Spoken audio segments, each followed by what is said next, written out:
For 2 decades, they were the quiet storm of the NBA, a relentless force that defied every expectation of small market teams.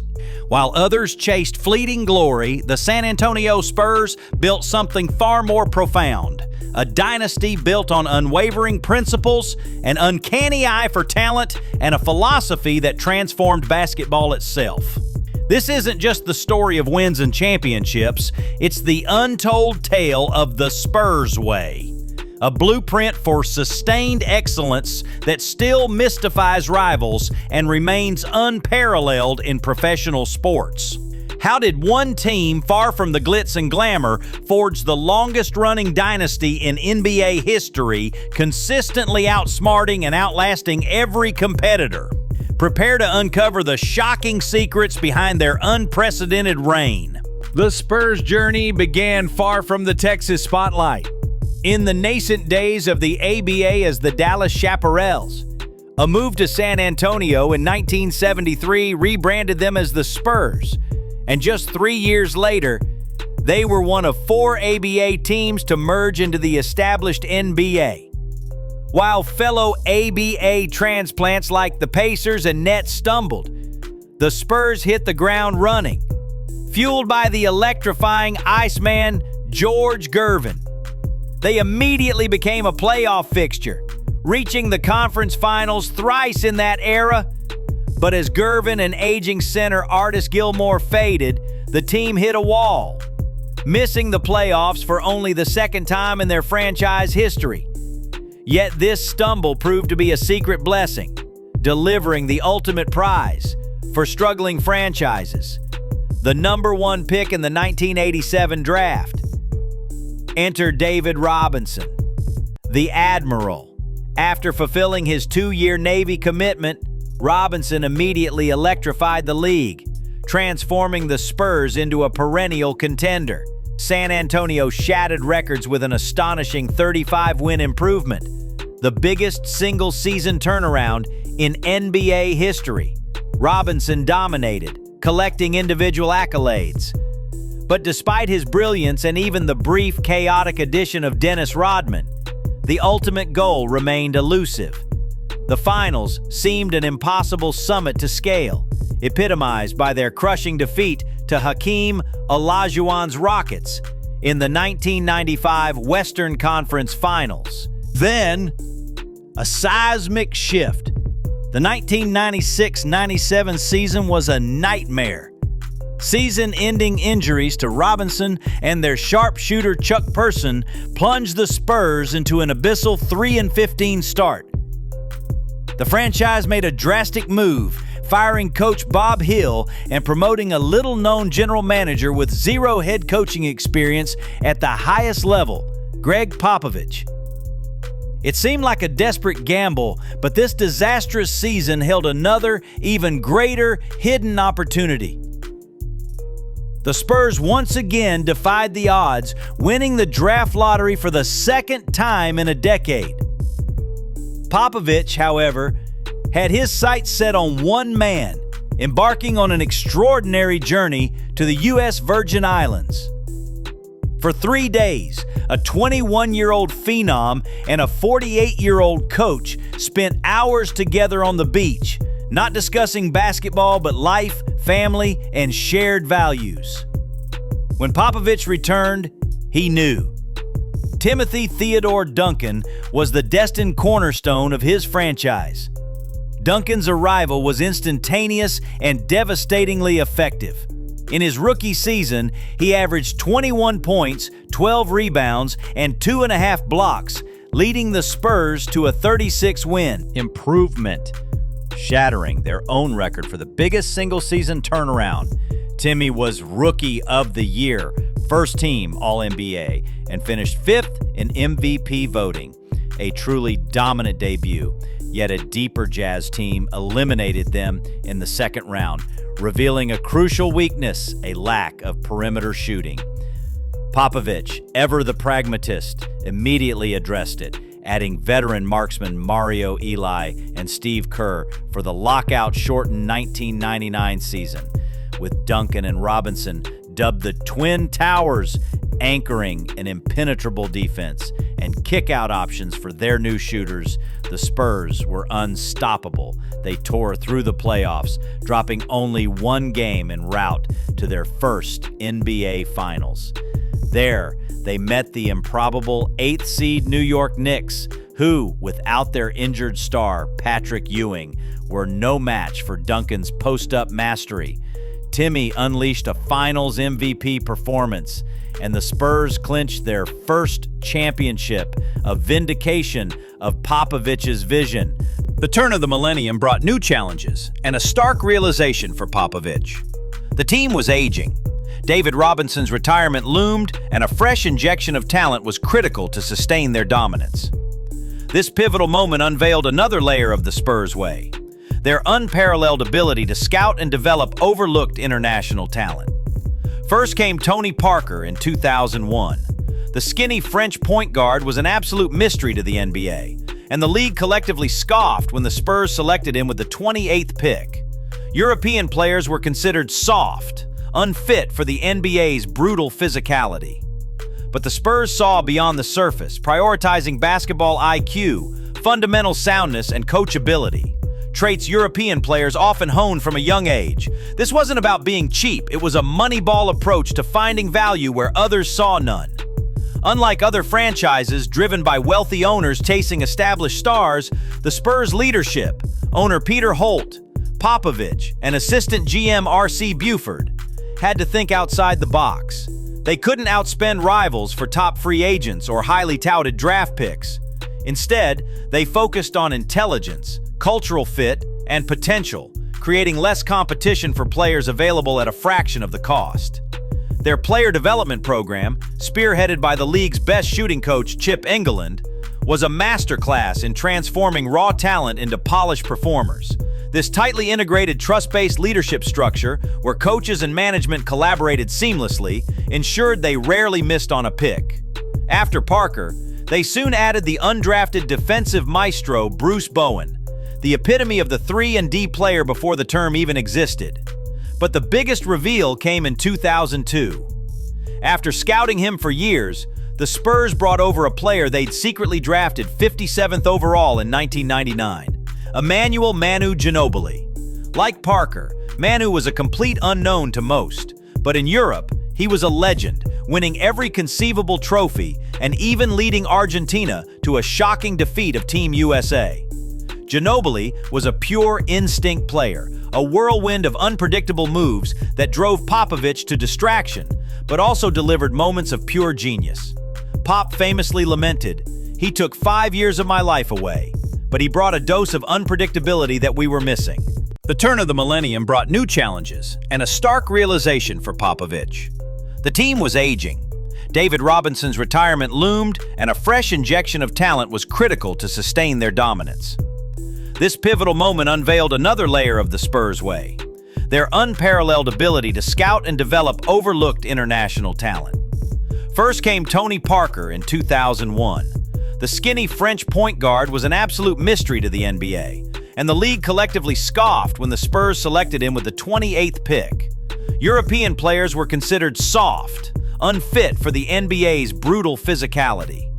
But the Spurs saw beyond the surface, prioritizing basketball IQ, fundamental soundness, and coachability. Traits European players often hone from a young age. This wasn't about being cheap, it was a moneyball approach to finding value where others saw none.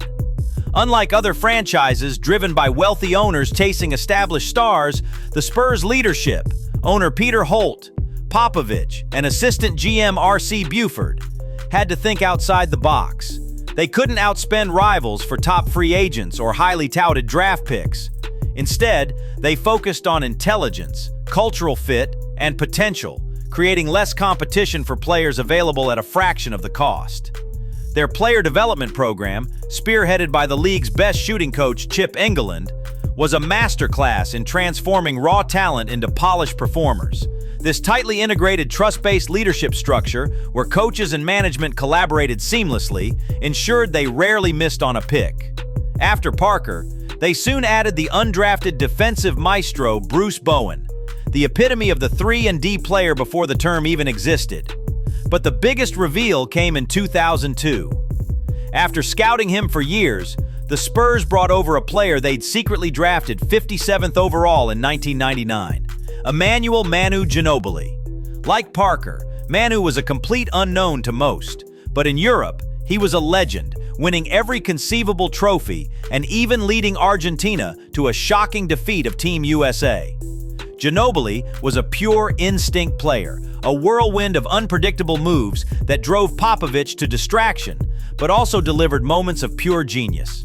Pop famously lamented, "He took 5 years of my life away, but he brought a dose of unpredictability that we were missing." The 2003 season saw the full blossoming of the Big Three: Duncan, Parker, and Ginobili. Parker, given unprecedented freedom as an unproven rookie, flourished into one of the league's fastest and most efficient point guards. Duncan, at 26, was in his athletic and experienced prime, delivering another MVP season.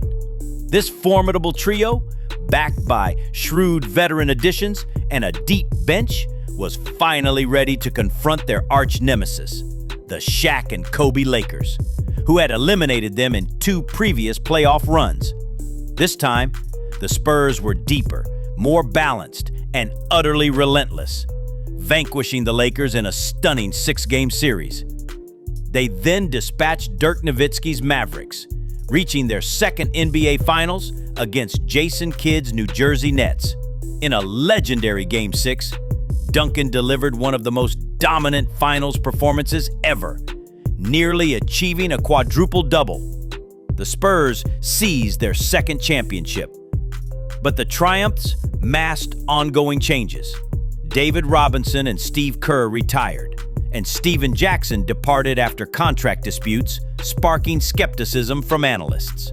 Yet, Popovich's unwavering commitment to the Spurs Way meant no player was above the team's ethos. They seamlessly integrated new European talents like Hedo Turkoglu and Ratio Nestorovic, along with clutch shooter Robert Horry. The results were immediate. In 2004, they boasted the league's best defense. But again, the star-studded Lakers exacted revenge in the second round. By 2005, a subtle but revolutionary change was taking root. Duncan's numbers saw a slight dip, not due to decline, but because Popovich became the league's first coach to load manage his superstars. He realized that preserving his core for the playoffs was far more crucial than chasing regular season accolades. This prescient strategy allowed role players to gain confidence, deepening the team's rotation. The Spurs still dominated defensively, finishing with the NBA's best defense for the 4th time since Duncan's arrival. Crucially, they no longer needed Duncan to be their sole scoring leader. Ginobili, then Parker, took turns stepping up. This evolved collective, a testament to Popovich's tactical genius, navigated a brutal playoff path, culminating in another NBA Finals showdown against the Detroit Pistons, a bruising defensive slugfest that went the distance. In a tense Game 7, Duncan, with quiet conviction, assured his teammates they would not lose, delivering a masterful 25-point performance that sealed their 3rd championship and his 3rd Finals MVP. The Spurs continued their relentless march of consistency, winning 63 games in 2006, a franchise record. But despite their Big Three averaging a combined 73 points per game, a deeper Mavericks team with Dirk Nowitzki finally edged them out in a grueling 7-game series. Many franchises would have panicked, reshuffling half their roster after such a defeat. But the Spurs are not most franchises. Erraticism is anathema to the Spurs Way. For the 2007 season, they kept their core intact, subtly integrating more international talent, like Fabrizio Oberto and Beno Udrih. The result? An impressive 58 wins, the league's best net rating, and arguably the deepest roster in the NBA, with every player feeling integral to their collective success. Their path through the Western Conference was fraught with challenges, including a controversial series against the 7 seconds or less Suns. But even as critics labeled their style slow and boring, the Spurs marched onward, reaching the finals once more. There, they faced a 22-year-old LeBron James, who had miraculously dragged a cast of unlikely heroes to the championship stage. Despite LeBron's undeniable brilliance, the Cavaliers simply had no answer for the collective might of San Antonio. The Spurs suffocated James, limiting his teammates, and easily swept the series, securing their 4th title in 8 years. Tony Parker, leading all scorers, made history as the first European player to win Finals MVP, solidifying the Dynasty's global reach. Despite their consistent 50-plus win seasons, the playoff dominance they'd cultivated began to wane after 2007. The Lakers, led by Kobe, eliminated them in 2008. The Mavericks took them out in the first round in 2009. The Suns finally avenged years of losses by sweeping them in 2010. By 2011, after a 61-win season ended in another shocking first-round exit to the Grizzlies, the whispers grew louder. Was this the end for Timmy, Tony, and Manu? At the start of the 2012 season, Duncan was 35, Ginobili 34. Yet the Spurs were far from ready for the junkyard. The first reason for their unexpected resurgence was Tony Parker, who at 29 had entered his absolute prime. Once a reluctant shooter, years of dedicated work with Chip Engelland transformed him into one of the NBA's deadliest mid-range assassins. His spin move unstoppable, his floater pure poetry. Parker became one of the league's most efficient point guards, even finishing 5th in MVP voting in 2012. However, the true catalyst for this astonishing revival wasn't Parker, but a soft-spoken young man with enormous hands and an even stranger laugh, Kawhi Leonard. Acquiring Leonard meant trading away Popovich's beloved George Hill, a popular locker room figure. At the time, Kawhi was an unproven tweener, not big enough for the post, not skilled enough for the perimeter, with an unreliable shot. But Popovich saw something else, the raw defensive potential of a new Bruce Bowen, a player who could lock down anyone and hit a spot-up 3. Kawhi was inserted into the starting 5 midway through his rookie season and never looked back. But Popovich got far more than a new Bowen. He got a defensive monster. Even as a rookie, Kawhi was stifling, those pterodactyl arms and huge mittens stealing opponents' lunch money. What truly surprised everyone was his relentless work ethic, transforming his shot into an incredibly efficient weapon under Engelland's tutelage. And in true Spurs fashion, they continued to unearth overlooked gems. Patty Mills, drafted 55th, who played in China before Buford signed him. Danny Green, a 46th pick who bounced around the G League before Popovich molded him into a 3-and-D sniper. And Boris Diaw, forgotten in Charlotte before the Spurs resurrected his career as one of the NBA's best playmaking forwards. Add in Tiago Splitter and Matt Bonner, and the Spurs Way had done it again, rebuilding their bench and finding immense value where others saw none. Just like the year before, the Spurs finished the 2012-13 season with the best record in the West, sweeping their first 2 playoff opponents. But in the conference finals, they ran into the potent OKC Thunder trio of Durant, Westbrook, and Harden, finally running out of steam. However, the next season, with the more seasoned Kawhi, Danny Green, and their refined role players, the Spurs emerged as the undeniable force in the West, losing only 2 games. On their relentless march to another NBA Finals, their opponents? LeBron James and the Miami Heat, the reigning champions and the best team in the regular season. Despite LeBron's sheer brilliance, the Spurs were up 3-2 in the series, holding a 5-point lead with less than a minute remaining in Game 6. NBA officials were already rolling out the championship carpet. Then in a moment that would haunt San Antonio for years, LeBron hit a desperate 3. On the very next possession, the Spurs miss a crucial free throw. Rebound, Bosh, back out to Allen, his three-pointer. A miraculous tie game with 5 seconds remaining. Miami survived in overtime. In a heart-wrenching Game 7, Tim Duncan missed a close layup that would have tied the game, and LeBron hit a game winner over Kawhi to clinch the title for Miami. Ginobili played badly, Duncan was 37, and most analysts were convinced this was the last hurrah, that the Spurs' final championship window had slammed shut. But once again, the Spurs did what the Spurs do. They added another European shooter, Marco Bellinelli, and crucially, they began to feature Kawhi Leonard more prominently in their offense. Most astonishingly, they completely revamped their playing style, a testament to Greg Popovich's unparalleled genius. For the first decade of the Tim Duncan era, when Timmy was in his prime, the Spurs reveled in a slow, grinding pace, funneling opponents into the paint and letting Duncan protect the rim. This was Spurs basketball. But in the latter part of Duncan's career, as his agility waned, Popovich recognized the need for a radical transformation.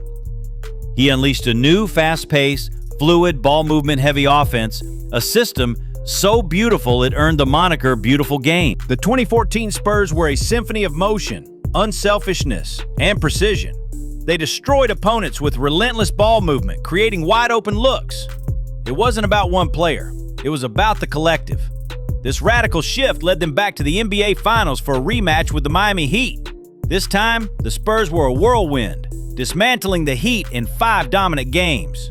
Kawhi Leonard, now a blossoming superstar, won Finals MVP, a symbolic passing of the torch from Duncan. The 2014 championship was arguably the most beautiful and selfless team basketball ever played, a crowning achievement for the Spurs Way. Their run of excellence continued, extending their streak of 50-win seasons to an astonishing 18 consecutive non-lockout seasons, unmatched in professional sports history. Even as Duncan, Ginobili, and Parker eventually retired, the foundation they built and the principles Popovich instilled endured. While recent years have seen them rebuild, the legacy of the Spurs Way remains. It's a testament to consistency, discipline, player development, and a steadfast belief in a core philosophy that transcends individual stardom. They prove that true greatness isn't found in flashy headlines or endless drama, but in quiet, relentless pursuit of excellence. They taught the league that scouting overlooked talent, fostering an unselfish team culture, and adapting to the evolving game can create a dynasty unlike any other. The San Antonio Spurs didn't just win championships. They redefined what it means to build a truly lasting dynasty. Their unparalleled success wasn't rooted in glitz, individual ego, or massive market advantages. Instead, it was forged through unwavering discipline, an almost obsessive focus on finding and developing undervalued talent, and a unique culture of selflessness and shared purpose. Greg Popovich, Tim Duncan, Tony Parker, and Manu Ginobili weren't just players and a coach.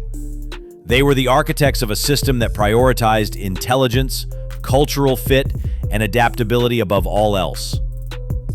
They proved that genuine excellence emerges from a cohesive unit, where every piece understands its role and is willing to sacrifice for the greater good. The Spurs Way became a synonym for consistent, quiet dominance, a testament to the power of a long-term vision in an era of instant gratification. Even now, with the original Big Three retired, their principles echo through the league. But as the NBA continues to evolve, can any franchise truly replicate the unique blend of leadership, scouting prowess, and unwavering commitment to an unselfish philosophy that defined the unparalleled San Antonio Spurs dynasty?